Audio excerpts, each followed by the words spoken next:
Well, good afternoon, everyone. Welcome to our new Independence Age briefing. I hope you're enjoying the weather wherever you are. We, of course, continue to live with COVID.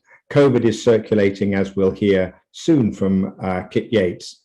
But of course, living with COVID means many different things. And we focus today on one of the major consequences of allowing COVID to circulate without mitigations, that of long COVID. We know, for instance, that already through the pandemic, more than 10,000 NHS frontline workers have had to be off sick, both for COVID, but also the long-term consequences of COVID. So allowing COVID to circulate really does have major long-term and ongoing adverse impacts on the way that we run our country and run society. We will deal with that after Kit Yates has talked about the numbers. I also wanted to identify another major event that this week. It is that the government has pretty much accepted or partially accepted more than 36 recommendations that came out of a joint select committee of health and social care and select committee on science and technology report that gathered evidence last year from a whole range of experts, including members of Independence Age. And their report was issued in October last year. The government has just announced that they will, as I mentioned, accept or partially accept those recommendations. Now, the detail of that is to be forthcoming, but you can be assured that within the Independence Age, we will keep a beady eye on that and maintain pressure for government to respond correctly and not fob off all of us in terms of their responses. So with that, over to my colleague, Dr. Kit Yates, to talk through the figures. Great, thanks, Dean. So just before I share slides, I'll give you the headlines. It's pretty much official now because of the latest ONS survey. We have entered the next wave of COVID, the third in 6 months. We have BA4 and BA5 variants overtaking the BA2 variant of Omicron, which is the one we've experienced in the spring. Prevalence is rising across the whole of the UK, probably has been for the last couple of weeks, and we're seeing patients in hospitals with COVID rising sharply. So let me share my slides and then I can take you through the rest of the presentation. So hopefully you can see that. So here are the headlines. So I'm going to take you through variants first, then prevalence, then talk about hospitalizations, pressure on hospitals, because we've had a couple of reports out this week, and then talk about long COVID to set up the discussion session we're going to have afterwards. There's a lot to cover, so I'm going to go relatively quickly through this. So firstly, with variants, we're now seeing the variants of the variants that we've been worried about, BA4 and BA5 rising even more. So BA4 is now in the lead, if you like, at around 20%, BA5 around 17%, and there's this child of BA5 as well, BA5.1, which is around 7% of the sequenced cases. BA2.12.1, which was the variant which has been dominant in America, actually has had a little bit of a fall this week. And then when we look over a slightly longer time frame at more of the variants, then what we'll see is that we had this Delta wave in black, and then we've had BA1 wave in blue, and then we've had the BA2 wave in spring in brown, and now we can see that the prevalence of BA2 and BA2.12.1 is roughly equivalent to BA4, 5, and 5.1 all added together. So this new red wave, and this is what's driving the rises in cases that we're currently seeing. So in terms of the rises in cases, the ONS infection survey came out today, about an hour ago, and what we're seeing there is that these are the headline figures. Prevalence is relatively high across all of the home nations, and the point is that it's rising. It's above 2% in all of the home nations, but you can see from these plots over time that it's now rising, and it has been roughly for the last couple of weeks. It's rising across all of the home nations as we enter this next wave. Breaking it down into England, if you look across different regions of England, you can see it's rising in every region of England. So the orange bars are the latest prevalence and the dark grey the week before. And you can see that the orange bar is higher than the grey bar in every region in England. That's particularly stark in the southeast and the southwest, slightly less so in the northeast, the West Midlands as well, rising relatively quickly there. And again, this is true of all age ranges. So it's not like this is being driven by one place in particular. This is a countrywide wave that we're experiencing. So again, we're seeing rises in prevalence across age groups. Probably most concerningly, the older age groups, we know plus people over 70 are most likely to have severe outcomes with COVID. But of course, 50 to 69-year-olds have not been offered that spring booster. So that's perhaps why we're seeing such a big rise there. And that's why we're concerned about that.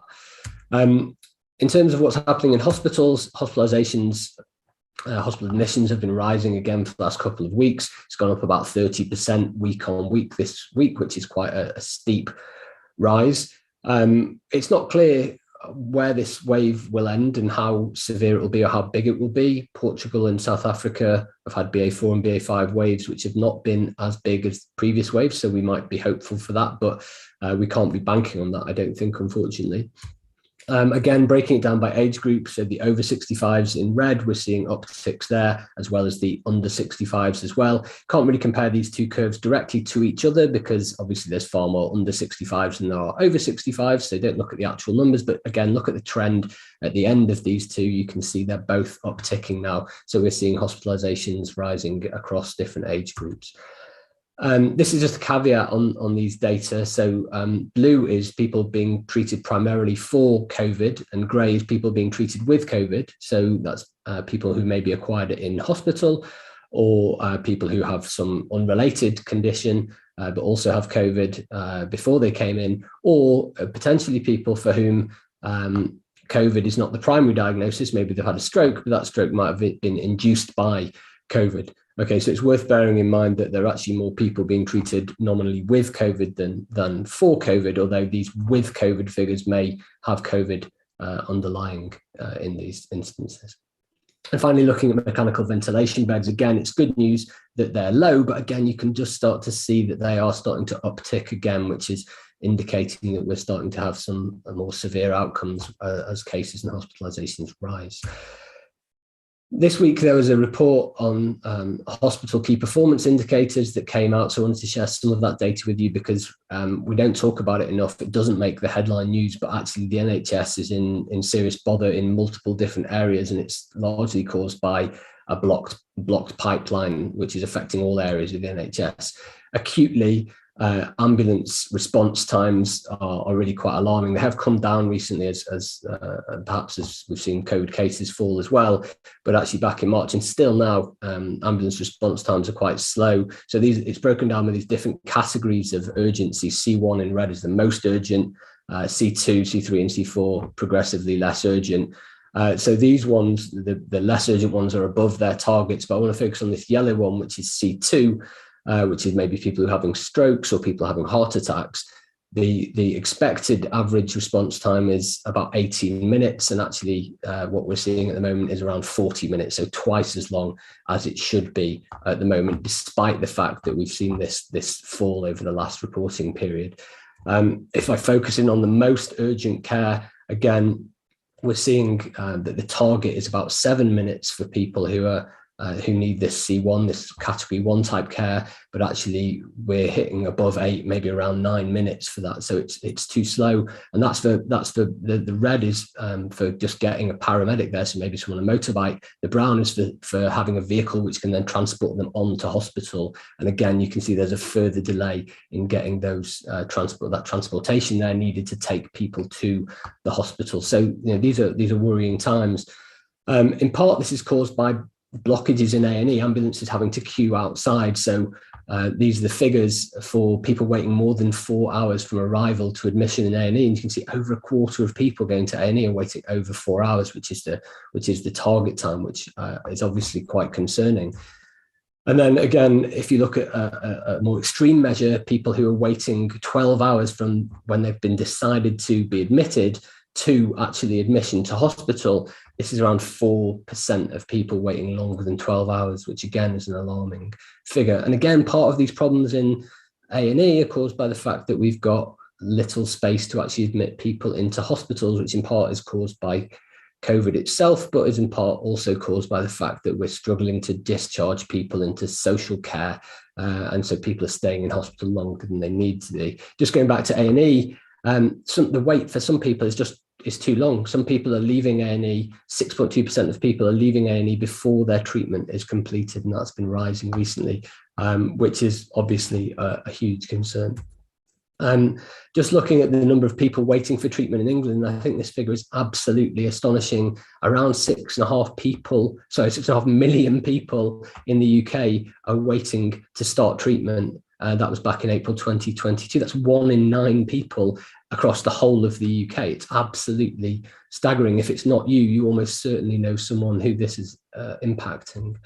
And again, looking at the percentage of patients who are starting non-emergency consultation treatment within 18 weeks of a referral, again, the target is 92% of patients. Actually, we're down at 32%, 62%, so 38% of people are waiting longer than 18 weeks, where the target is 8%. So that's really, again, worrying figures. And actually, this is not inconsequential. These numbers don't really tell the full story, but people are dying in ambulances waiting to get into hospital. People are dying waiting for ambulances. And it doesn't make headline news. There has been a couple of stories in the last 24 hours about this, but this is having a real impact.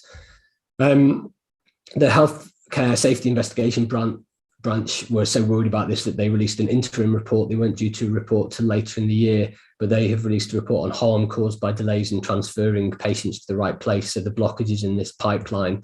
And they've identified a number of harms, so delayed response by ambulances, continued extended waits for people in ambulances when they're at the emergency department, people having elective surgery cancelled, and hospital-acquired infections, and people becoming institutionalised because they're not being discharged from hospital in a timely manner.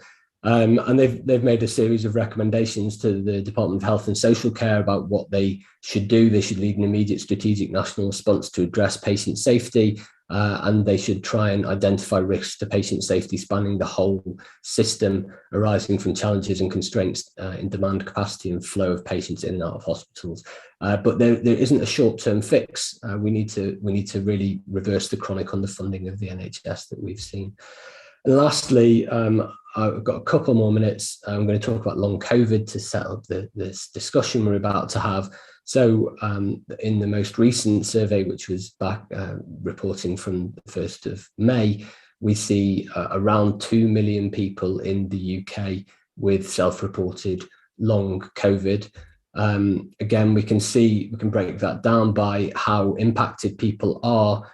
So some people, 500,000 people are saying they're not impacted at all. And then 1 million people are saying they're impacted a little, and then 400,000 people are saying they're impacted a lot. And I suppose the worrying thing about this is that we're seeing rises in all of those trends, of course, corresponding to the fact that we have allowed transmission to go on almost unchecked.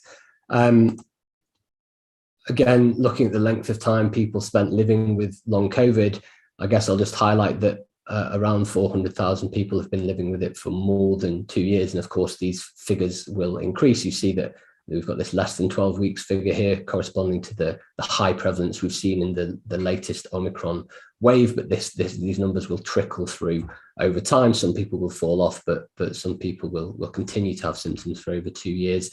And again, we don't really look at this by deprivation so much very often. But again, you can see there's clear increases across any sector of society, but we break this down into quintiles, the most deprived on the left and the least deprived on the right, and you can see that the prevalence of long COVID is significantly higher in the most deprived quintiles than it is in the least deprived quintiles. There's also data on long COVID by waves, so you can see there was a report out today which said Omicron is less likely to give you long COVID, but of course, because we had so many infections with Omicron is the variant which has contributed most to long COVID so far. And there's also data on breakdown by schools and long COVID in children. And again, I guess the take-home message here is, if I just show you the stats, that 235,000 children in school fulfill all the criteria for long COVID. So I think that's about 2% of primary school children and about 5% of secondary school children, which is quite alarming. So I'll finish by just summarising. Prevalence across all nations of the UK is now rising again. Hospitalizations are rising sharply, and COVID is applying extra pressure to what we know is an already overstretched health service. And of course, millions of people have been impacted by the discussion that we're about to have, the subject of the discussion we're about to have, long COVID. So I'll finish and I'll pass back to Deenan. Thanks. Well, really worrying and sobering data there. Thank you very much, Kit, for that. So on to long COVID. I'm delighted that we have guests, Dr. Claire Taylor and Professor Banerjee, joining us. And in order to introduce them and start the discussion going, I'll pass over to my Indie Sage colleagues, Dr. Binita Kane and Professor Trish Greenhalgh. Thanks, Deenan. So yes, welcome to a quick discussion on long COVID. It's a patient-made term. Patients came up with this term. It's not one that doctors initially wanted to use. And people use it in different ways, but essentially it's COVID that hasn't got better after 4 weeks or 12 weeks, depending on where you draw the line. And I think those figures from Kit were very helpful. Most people who have acute COVID will be better by 4 weeks. And if you're not better by 4 weeks, you're quite likely to be better by 12 weeks. But if it's dragged on beyond that, you're probably in the ballpark of thinking, do I have long COVID? Now, I have one slide with the symptoms of long COVID, which I think Ben's going to put up now. Yeah, there it is. And the thing I want to draw your attention to is that top bar there, because the cardinal feature of long COVID, the one that most people get, although not everyone, is fatigue, a general feeling of being completely exhausted, but also inability to take exercise without feeling very, very exhausted. And so poor exercise tolerance and post-exercise symptom exacerbation. In other words, you do a bit of exercise and either immediately afterwards or perhaps the next day, you have what people call a crash.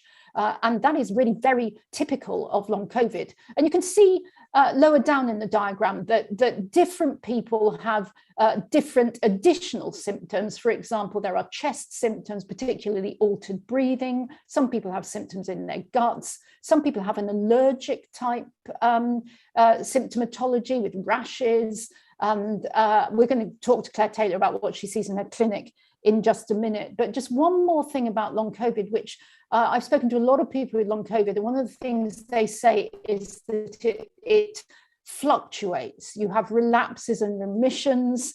They call it the boom and bust cycle. So you think you're getting better, you go back to work, for example, you do a couple of days work and then you're back in bed with the same exhaustion.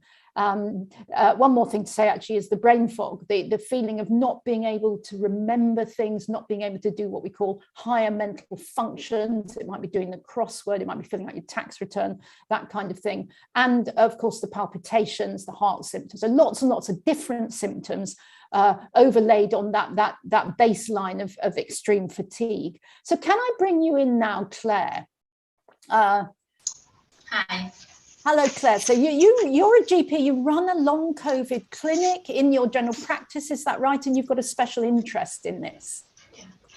So just tell me what you do in your long COVID clinic based in general practice. What kind of patients do you see and what do you get up to?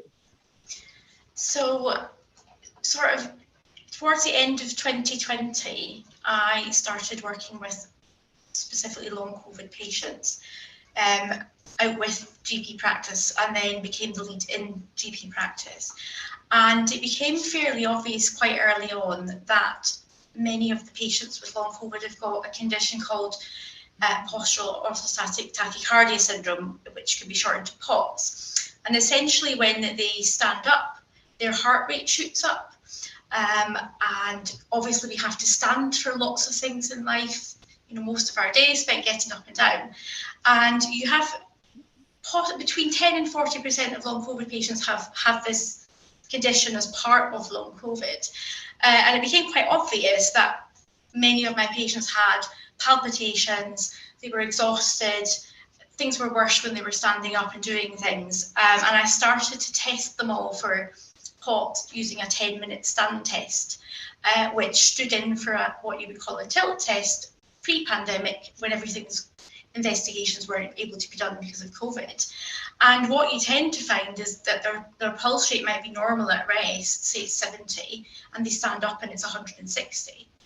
And that is sustained. And the longer they stand, the more dizzy they feel, more sick they feel, and then they have to eventually sit down.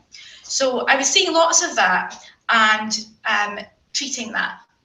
And POTS UK, a charity, have a very good website on that. There's lifestyle changes, but also medication. The other thing I was seeing a lot of was new rashes, like you were talking about, so rashes, urticaria, itching, flushing, GI symptoms, and there is a condition called mast cell activation syndrome that we don't know an awful lot about, but predates the pandemic. There aren't good tests for it, but patients who have these symptoms, which is essentially an aberrant immune system response. The immune system is fired up, the mast cells reduce histamine, the histamine causes symptoms in every system of the body. So tell us, that sounds very allergic to me. As a non-specialist, it sounds really allergic. Yes. And if I had those symptoms, I'd probably go into the chemist and buy myself some antihistamines. What's the evidence base for that? Well, the evidence base is good for antihistamines, but it's often not enough.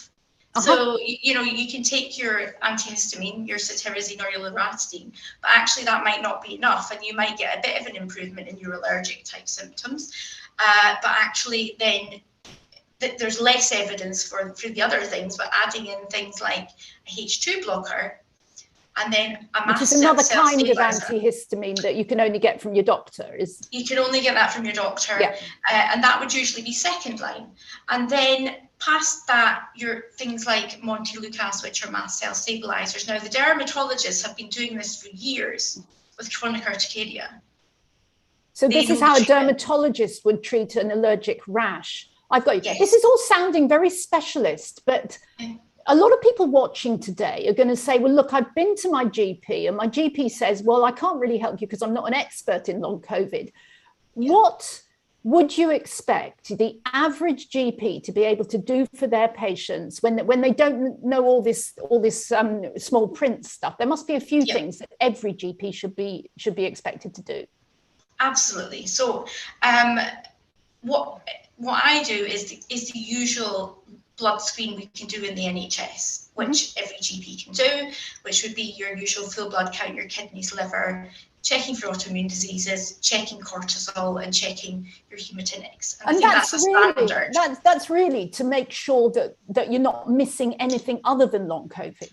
Absolutely. So you might by chance have somebody that's had COVID and something else developed. So you want to make sure they don't have another condition there. And if somebody's short of breath, most GPs I know will refer somebody for a chest x-ray, for example. If somebody's having palpitations, they'll do an ECG.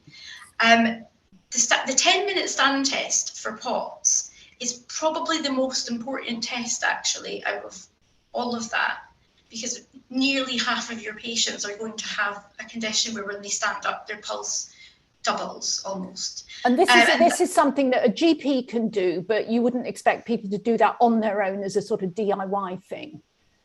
Some patients do, actually, Trish. Some people get a blood pressure machine and do it at home because they've been online and they know what the test is, and they take it to their GP. They take that to their GP, okay. I get the practice nurse to do it. She's fantastic. The test takes about 25 minutes. I know GPs are pressed. I'm pressed. Everybody's pressed. Sure.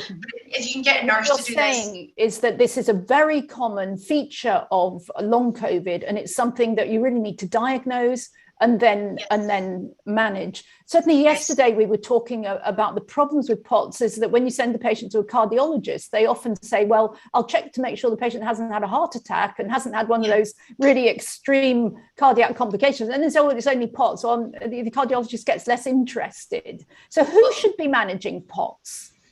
So yeah, I mean, locally for me, cardiology don't manage POTS, and nobody else manages POTS actually. Yeah, it's a bit of an orphan condition. And actually, it is so much more common now because of long COVID. I think cardiologists are probably well placed to manage POTS, but I think GPs, the drugs that we use for POTS are drugs that we use for other things. Yeah. And I think if we could get some education in, for example, a beta blocker is the first line treatment for POTS. Yeah. And we use beta blockers for loads of things. GPs are quite comfortable with beta blockers. Okay, let's draw a line under POTS for now. Yeah. I think I'm going to hand back to Binita now, who's going to interview Professor Banerjee. Thank you, Trish, and thank you, Claire, for that. Just before I introduce Ami, just a few reflections on that is the sense I get from the long COVID community is a lot of the conditions associated with long COVID are not well understood by many healthcare professionals because they've suddenly exploded in how common they are. And there are lots of treatments that we could potentially be trialing that might give patients relief, but we haven't got the education and the awareness right. So I think Claire's really, those insights you've given us are brilliant, Claire, because it's shown that you can do this in primary care with the right knowledge and skills. So it gives me great pleasure to introduce Professor Ami Banerjee, who's a cardiologist and a professor in clinical data science at UCL, and is leading one of the big research programs around long COVID. So welcome, Ami. The first thing I wanted to ask you about is, what are you concerned about, having seen the figures that Kit has presented? I know that one of my concerns is that with repeated infection, we may be getting a population that's getting sicker. What are you worried about that? What do you know? What do we know from the research, even about infection with mild disease? Thank you, Binita and colleagues. So I think there's an awful lot to be worried about by what Kit presented there. Firstly, even though the latest data suggests that risk of long COVID might be less with Omicron or later variants, the numbers with infection and the numbers from the ONS data that suggest that people might have symptoms for months and sometimes 2 years should worry us that we're increasing the population of people with long-term problems. And the only thing that we know works to date is to avoid getting infected, which we're not doing at scale. And vaccination, although it reduces the risk again of long COVID, is not a panacea. We know that as well. So that I think in terms of your question about mildness, we've known for some time that people who have more severe COVID outcomes, such as hospital admission, ITU admission, they're more likely to have problems with different organs, from the kidneys to the liver to the heart, and they may have more long COVID complications. But even people who are not hospitalized, so you might think less severe, milder in their initial infection, can have many months of symptoms. That's from data in this country and in North America. So I think the most urgent thing, I would say that there's three things. One is obviously we need to find treatments. Two is that we really need to be looking at what are the trajectories and how can we better define and give patients and clinicians information about the risk profile of the person sitting in front of them, so that the people like you are likely to get better within 6 months. People like you are less likely to get better over the next year. That kind of data, personalizing, if you like, is really important. And finally, I think it's also important for us, given what Kit presented about the huge pressures on the rest of the NHS, to think about how we are really innovative and pragmatic in how we use our staff that is there, where long COVID is an issue, as Kit raised, and it's stretched in so many ways. I think we know that there's variation around the country in long COVID services, and that's going to be difficult to plug with the existing health system under strain. So I think at the same time, we've got to be trying to get it in the water, if you like, long COVID services across cardiology, respiratory, liver, gastroenterology, so that we're all looking out for it. Thank you, Ami. That's really helpful. And I think the more I read and learn about long COVID and the more we understand, it seems to be a disease of the blood vessel. So initially everyone thought it was a respiratory virus and it affected just the lungs, but now it feels like it causes widespread inflammation of the blood vessels, which is why it affects so many different organ systems and why we're seeing a rise in things like heart attacks and strokes and diabetes. And, you know, as from the population health perspective, that feels a bit concerning to me. So even if you get better and you've had a mild illness, that there could be these longer term impacts. Do we know enough about that yet, or is that all still emerging? So as a cardiologist, I love to think that everything's due to the heart and the blood vessels, of course. But I think we honestly don't have enough data to say that one mechanism, one what we call pathophysiology, one ring rules them all. I don't think we know enough, and that's another area where we need to be better at subtyping or phenotyping, and people like Claire on the clinical side have been giving us lots of insights into possible mechanisms. You heard there about mast cell activation, inflammation, and so on. But there's also clots and microclots. Is the multi-organ aspect just due to circulatory or blood vessel issues? I'm not sure. One thing that does deserve more research, I think, is that we've known since the first studies in Wuhan that underlying risk based on age, cardiovascular disease, respiratory disease, signified or predicted the worst outcomes in terms of mortality and ITU admission. And also those people have done worse in terms of their longer term recovery and sometimes in terms of their long COVID as well. And so I think there's something around underlying risk, baseline risk, which we look at that. The basis of the NHS health check, for example, is 10-year cardiovascular risk. We need to look across, and when we think about infectious diseases, think of that underlying risk as well, I think, so that seems to be important rather than just one mechanism. Thank you. So I know that lots of people watching this today will have been sick for a long time with long COVID and are very frustrated with how long it's taking, A, for the research, and B, that research should be put into practical treatments that are evidence-based, like the ones Claire is trying with her patients. You are doing an incredible job leading a massive program of work. Can you tell us a bit about what is happening, what, some of your frustrations leading the research and kind of where we need to get to over the next couple of years? Thank you, Binita. So I think that there's good news in that early on, quite a few different studies, both what we call observational studies, looking at data that's coming out in hospital and in non-hospitalized patients was funded.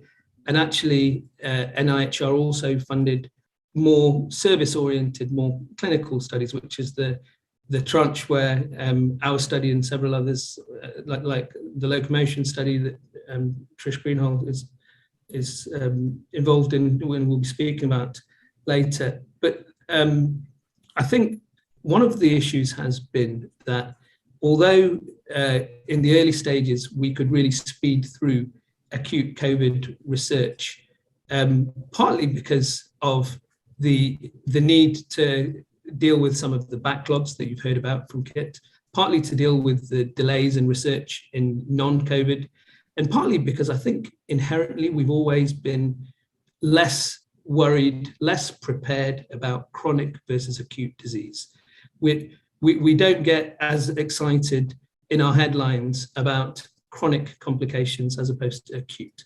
And that has all led to, even if you have the funding, then you have to get the ethics. Even if you get the ethics, then you have to get the local research approvals. And then there's only a finite number of staff. And paradoxically, kind of inhumanely, long COVID is affecting that workforce as well. And so, in those stretched circumstances, we're all trying, everybody is pushing through, whether it's the research staff, whether it's the people at NIHR, whether it's the central government. But I think what this shows is that, number one, we need to make sure that planning for future pandemics involves that chronic aspect much more than it hitherto has. And secondly, that going forward, we need to, again, we're thinking too much in our system about robbing Peter to pay Paul. I do long COVID research at the expense of cardiovascular research or at the expense of something else. That's no way to think about this. I think we have to think about actually what can treating something and researching something that's happening on such a scale across organs teach us about the system, about other diseases at the same time, so that we don't end up with delays. But I think things are moving forward. Our study, Stimulate ICP, is due to start finally in the next week or so.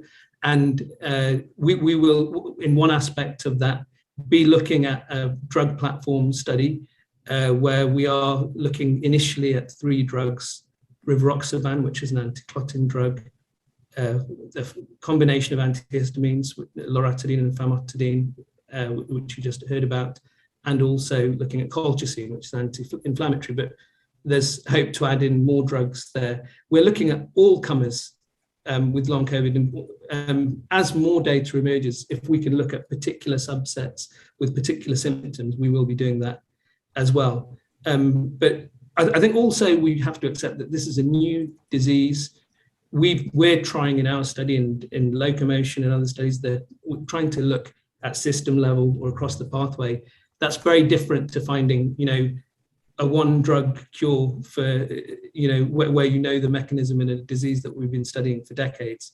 And that does take time, which is very, very frustrating for patients who are debilitated and waiting for treatment.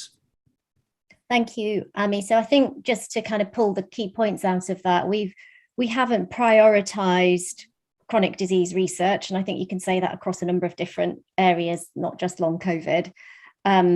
We've got a diminished workforce even in research, and we haven't taken away the barriers that make research take a long time, like we did for vaccination and for acute COVID. And that puts people like you really up against it to produce what patients need and want.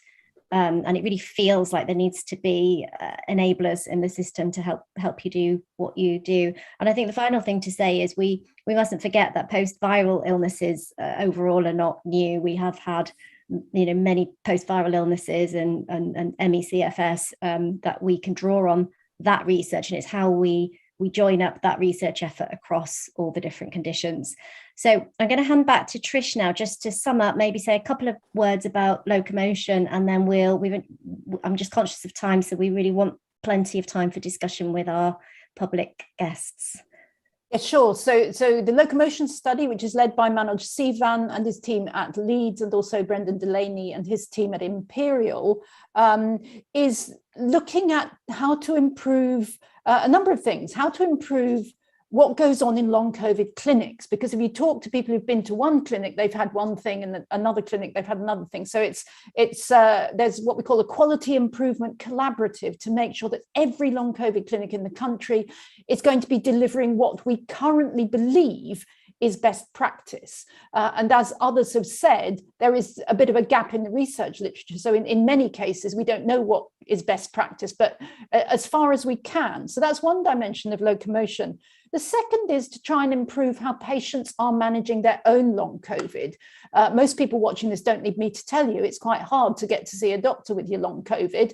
And people are doing self-management, they're joining peer support groups, online networks, et cetera, and also monitoring their own symptoms. So we've got a program of work which is led by Helen Dawes around people monitoring their own symptoms, with a bit of technology, but also using symptom checklists, that kind of thing. And finally, there's what we call a phenotyping project, where we get a lot of data from everybody in the clinics, and then we try to map out particular subgroups of long COVID. We've already talked about these. Some people are very allergic, some people are very short of breath, some people are very brain foggy, if you like.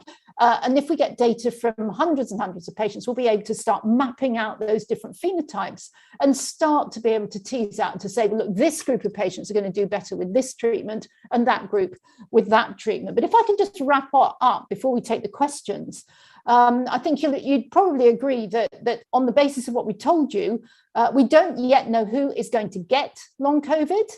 Most people with COVID don't get it, but we don't know exactly who's going to get it. We don't know exactly what causes it. We've got some ideas. And while we can help a lot of symptoms, we can't cure long COVID, which means we need to prevent it, which means we need to go back to all the stuff we've been telling you for a long time about getting vaccinated. If you've got COVID, stay at home, don't go out and breathe it on everybody else. Wear your masks if you're indoors in crowded spaces, and a whole area of work that we're going to be covering in another session in the future, ventilating buildings and make sure that we're breathing air that is as clean and pure and COVID-free as possible. So now I'm going to hand back, I think, to Deenan, who's going to give us some of your questions. Thank you very much, Claire, Ami, Binita and Trish. A great summary of where we are.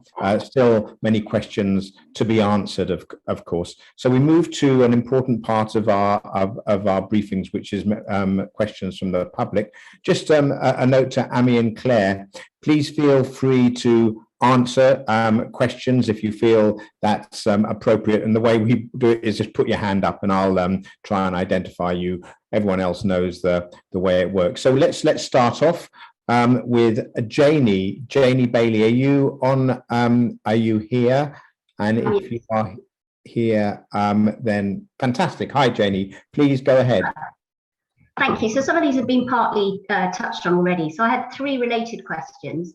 The first one was, are there any currently available biomarkers that help in the diagnosis of long COVID? Secondly, in the absence of any such biomarkers, how can people be sure about the diagnosis of long COVID, in particular perhaps in children or in people where there's a lag time between having the acute infection and then the onset of the manifestations and symptoms of the long COVID? And finally, are there any currently available treatment options for some of the symptoms of long COVID, well, in particular, debilitating fatigue?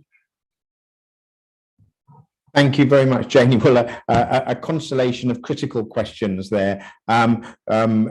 Who wants to make a stab at what biomarkers exist or may potentially exist? I know many of you are undertaking research in this and then following on to how they could be used.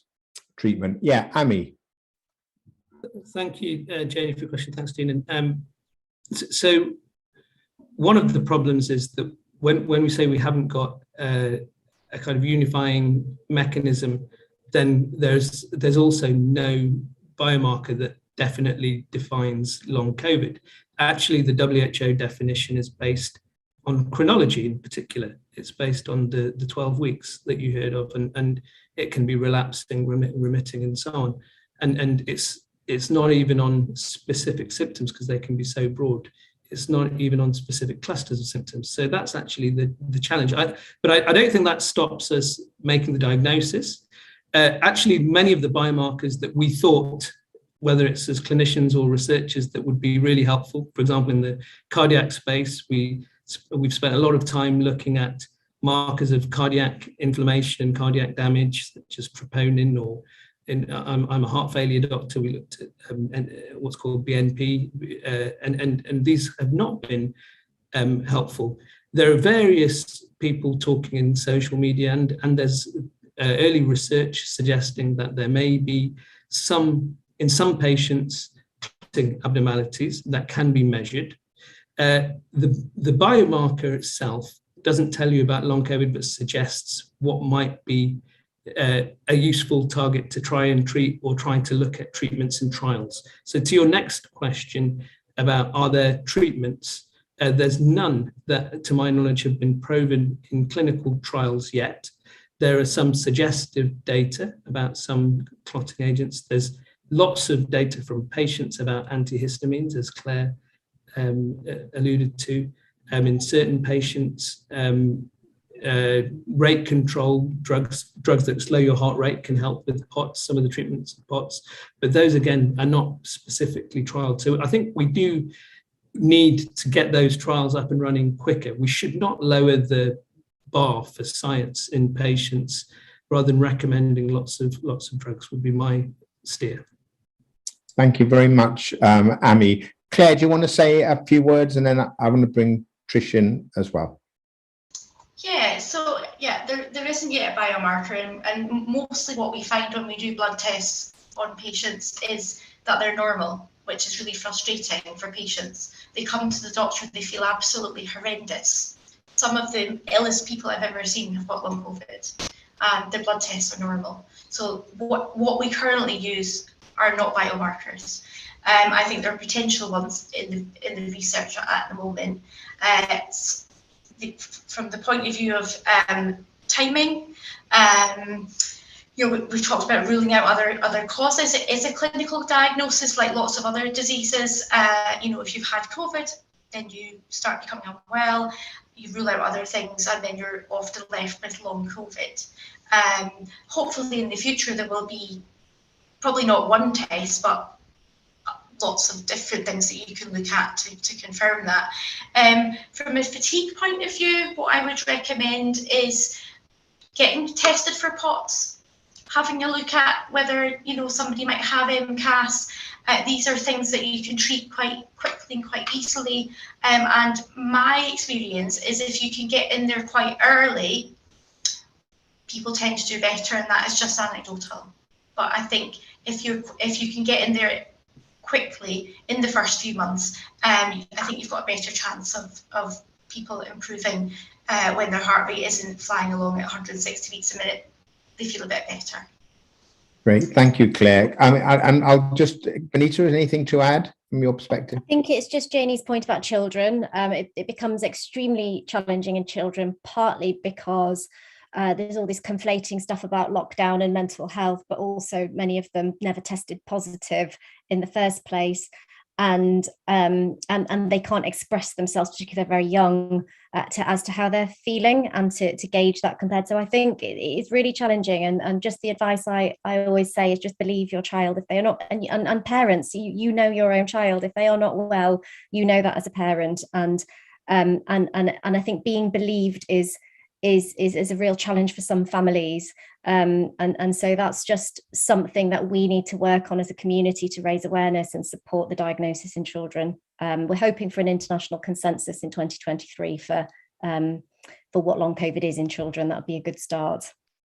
Thank you, Binita. So Janie, some partial answers there, but I think you've heard pretty much state of the art of where things are. So thank you very much for stimulating that question, and good luck to you. So let's move on to someone who goes, a member of the public going under the trade name of Phileas Brain Fog. I hope you are here in reality. Is that you, Tom? Please go ahead, Tom, ask a question.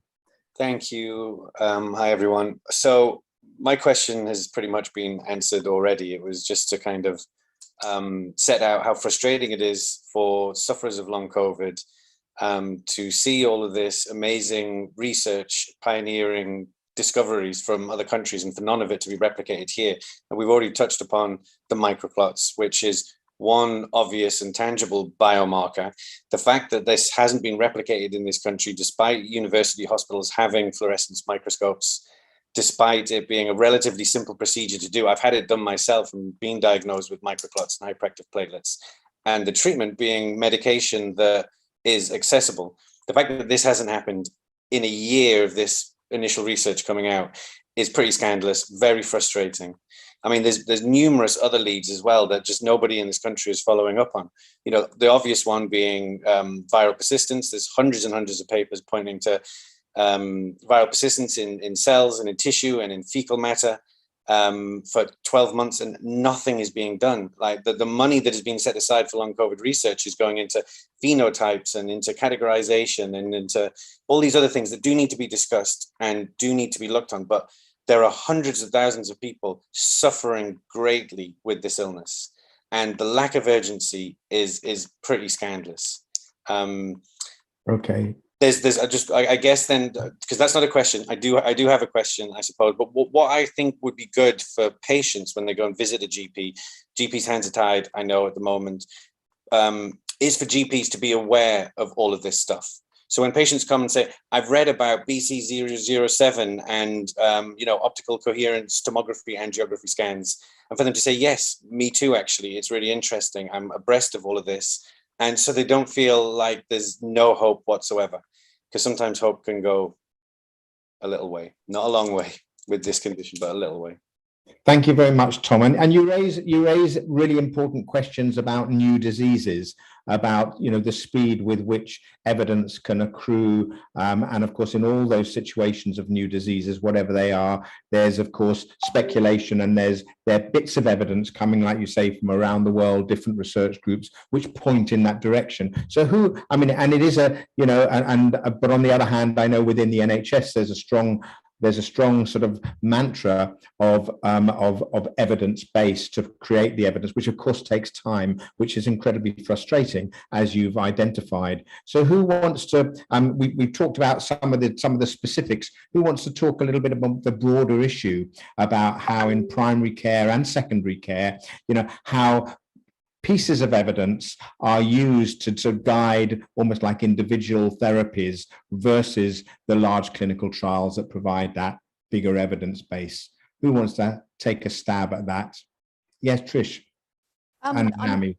I'm not going to talk about these experimental treatments that are being researched, because it's clear that if treatments for microclots are probably going to involve what we call anticoagulants, and they're not the sort of thing you want to be testing yourself with. They've got to be prescribed by a doctor and all that kind of thing. But there are many treatments which can be done, like we were talking about antihistamines, for example. And if there's a histamine-mediated mechanism, which it looks like there will be, you can try antihistamines. You can buy them over the counter. But if you're going to do that, what you've got to do is change one thing at a time. Don't start your multivitamins and your antihistamines and somebody else's beta blockers or whatever it might be. Change one thing at a time and keep a diary, keep a record of your symptoms, and then you'll be able to work out what works for you. A lot of the treatments that we haven't really talked about that much in terms of planning your energy distributing throughout the day is a really important thing, that if you've only got a limited amount of energy, how do you prioritize your tasks? How do you take breaks in between? All those kind of things. And these are things that people can work out for themselves and can make a really big difference in their lives. So yes, I absolutely get what Tom was saying. I'm also wriggling in my seat, waiting for the findings of ongoing randomized controlled trials of these very treatments you're talking about. But meanwhile, we don't have to twiddle our thumbs. There are many things that people can do which can really help people cope with long COVID. Shall I hand straight over to Ami, who's got his hand up? Thanks, Trish, and thank you, Tom.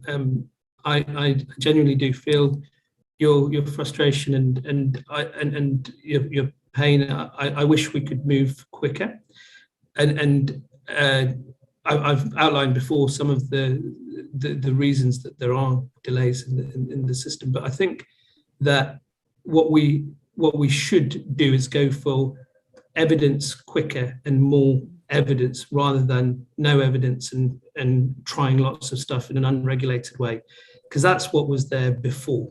We've got to remember that and clinical trials aren't the only way of testing things, but there has to be some form of gathering data. And I do worry about people who are trying things or being charged to try things without it being put in a registry and us learning from that.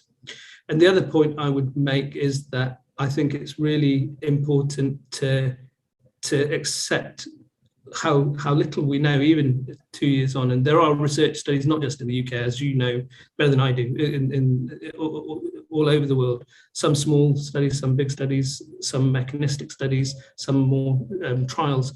And what we do know is that there's no one scientific discipline or one specialty that is going to crack it. I need to work with immunologists like Danny Altman. I need to work with people in primary care or people who are clinicians seeing long COVID patients like Claire. And if anybody says at the moment that they totally understand this and can totally treat this, yeah, I would take this with a mountain of salt at the moment, despite the natural frustrations. I have many friends and patients affected by this, and who I'd love to be able to offer that cure, but it just doesn't exist at the moment, and we need to find it quickly. Thank you very much, Ami. I'm just aware of time, and I want to make sure that we give the opportunity of many others waiting to ask questions. So if you're happy to, Tom, there's also something in the chat about some specific advice. I hope that's a useful set of answers. So thanks for your question. Let's move on to Ondine, who's from Long COVID SOS. Ondine, over to you. Hi, hello, and thanks for having me on. Yes, Ami touched upon research into risk factors for long COVID, and it would be very interesting to find out if there are genetic immunological factors which predispose people to long COVID. We know that there are some issues such as maybe obesity, female sex, and so on. However, we're now living with COVID, and we're about to face a new wave, as you've already explained. And what's troubling is we're starting to see people who recovered fully from their previous COVID infection, but once they get reinfected, are going on to develop long COVID for the first time. So the first question is, does anyone have any idea as to how this could be accounted for from a biomedical perspective? And this issue to us is very bad news, because as the population is going to be reinfected multiple times over coming months, probably years, does this mean that the pool of people susceptible to long COVID could continue to increase? And of course, obviously, the people who've already had long COVID, some of whom have recovered, are going to probably or possibly face a return of symptoms. So what's worrying is that in the absence of public health measures to prevent infection, what can we do to avoid an increasingly disabled population? Thank you. Thank you very much, Ondine. So again, some fantastic questions. So the first about recurrent infections, and I'm going to invite Danny Altman, who has recently produced some fantastic work around at least the immunological responses to multiple infections, to take a stab at this. Danny. Yeah, I mean, Ondine, you know, great question, but you know all the answers, and they're all incredibly unsatisfying and uncharted, aren't they? So because we can't narrate where long COVID comes from in your sort of simplest picture of first wave long hauler acute COVID, we've got little hope of narrating where it comes from differentially in, you know, second or third wave COVID, or COVID after a so-called mild variant like Omicron compared to ancestral strain. And, you know, to me, it just speaks to the need to have a ton more research and a ton more knowledge. Otherwise, you know, how are we ever going to win through on this? And, you know, so, it really is, you know, it's very painful, isn't it, that we're told that we're living with COVID and we've come out of the worst of it and it's all okay and we see no ships. And yet Kit is giving us a presentation, you know, showing us a graph of 615,000 new long COVID cases added during the so-called mild Omicron wave. And that's not easy to live with. It's really not. No, thank you very much, Danny. So yes, a self-defined unsatisfactory answer, but given, as we've just heard from Ami, we don't really know what's underlying long COVID. So then add to that, well, how does reinfection contribute to that unknown cause, becomes even more difficult, but nevertheless critical question. Steve. Yeah, and Danny's absolutely right, and as Dean and everyone should remember that when we talk about mild COVID caused by different variants, any outcome of disease is to do with the pathogen that's causing the disease, your immune status, and your environment. And all three of those things now are in flux still, which is why we have these waves, which is why we have different symptoms and different outcomes from disease. So it's really difficult, as Danny alluded to, and it really can just be down to chance sometimes when things go differently on the second roll of the dice, if you like. But I do think that we need to understand more and ideally just stop this ridiculous level of prevalence that we're seeing in this country. Thanks a lot, Steve. So, Ondi, hopefully you've stimulated this discussion. I want to be able to get more questions in, if that's all right. But thank you very much for giving and attending and following Indy Sage. Thanks, Ondi. Now we have a few more questions. We'll try and fit as much as possible into the next 5 minutes or so. So if we can keep the answers short, I'll try and just identify one person, or please put your hand up in the group. So this is from Kirsty Roberts that I'll read out. This which touches on something we've talked about. Maybe we can go into more depth. There seems to be a real problem in accessing the long COVID clinics, and once people do attend, many of them only offer exercise and CBT, cognitive behavioral therapy, which don't actually help. Given that it is documented that antihistamines and treatment for POTS, as we've heard about, can help with physical symptoms, why aren't these and other strategies being rolled out at GP surgeries so that they are accessible to all? So maybe I can again ask Trish and maybe Claire as representatives of primary care to address. You want to go first, Claire? Yeah, sure. So the setup in Scotland and England is slightly different. In Scotland, there are no doctors in the long COVID clinics, in the regional health board ones. In England, I think there is. Certainly in my area, you would go to a physiotherapist and an occ health therapist who are fantastic. But I think it misses the whole point that COVID is a multi-system, probably inflammatory, probably thrombotic, vasculitic disease. And I think until we change the thinking around it, the long COVID clinics aren't going to do what we want them to do. From the GP point of view, I do think we need really urgent education into the things we were talking about with histamine and POTS, because these are things we can do, and patients shouldn't have to chase around for a year trying to find somebody that can give them a fairly simple drug that can make them feel better when they stand up. Great. No, thank you. And I think, Trish, you mentioned earlier that the locomotion is also a health services research project to try and identify how best to roll out where there is evidence. Is that right? Yeah, that's true. One of the things we're doing in locomotion, and actually other groups of GPs have been doing, GPs with interest, is writing papers for GPs, summaries of the kind of things we've been presenting today, and very sort of easy reference boxes and tables and infographics, so that the busy GP who's got a 10-minute appointment knows half a dozen things that they need to ask the patient, and also particular tests that are recommended to do. And one message that we are trying to get across to GPs, as Claire said right at the beginning, is a big thing that you GPs can do is just do the basic tests to make sure that it isn't something else. The other thing that all GPs can and I think should be doing is simply listening to the patient, affirming the experience, and confirming what we've heard is a clinical diagnosis. It's not a question of looking for that magic biomarker. It's a question of hearing the story and saying, yes, this sounds like long COVID, and then providing the signposting to the self-management resources. I totally agree. That's really not good enough in terms we'd really like a cure, but it's an awful lot better than nothing. So we're working on getting some of those accessible summaries out for the GPs. I've got a paper which should be out before too long. Harsha Master's written one in Guidelines in Practice. There's a few of these papers coming out now.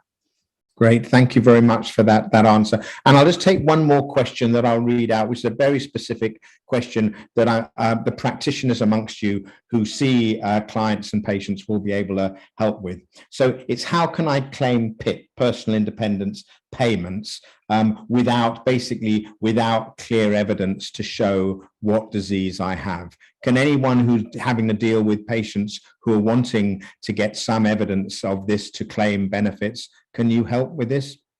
And this comes from, sorry, Alan Taylor. Thank you, Alan, for the question. I could probably help with that because I do PIP letters all the time. It's difficult for any condition with PIP. The default setting is often a rejection and then have to appeal. I think just getting as much information from, if it's the physio, if it's the OT, the GP, anything, that any contact that you've had with the health services whatsoever, is to try and get evidence of that. And I think putting your worst day into that form. You fill out a form about your symptoms. What is your worst day? When you feel at your worst, how do you feel? And I think trying to get things in writing. So getting the diagnosis of long COVID and discussing it with a doctor, or accessing your long COVID clinic, all of that can be used as evidence. But I agree, it's not an easy process, it's an exhausting process, and for people who get post-exertional malaise, it's enough to put them into a relapse, often just the filling out of the PIP forms. I think garnering as much written evidence and support as possible. Thanks for that guidance, Claire, very much, and a very practical question, showing actually how important it is. We talk about all of these things. We provide expert advice. And I'd like to thank the guests on the briefing today, as well as all of the panel, and as well as, of course, the most important people, the public, who are listening in and asking questions. So that's all we've got time for. So until next time, same place, same time. Please stay safe and see you then. Goodbye. Bye. Bye. Bye.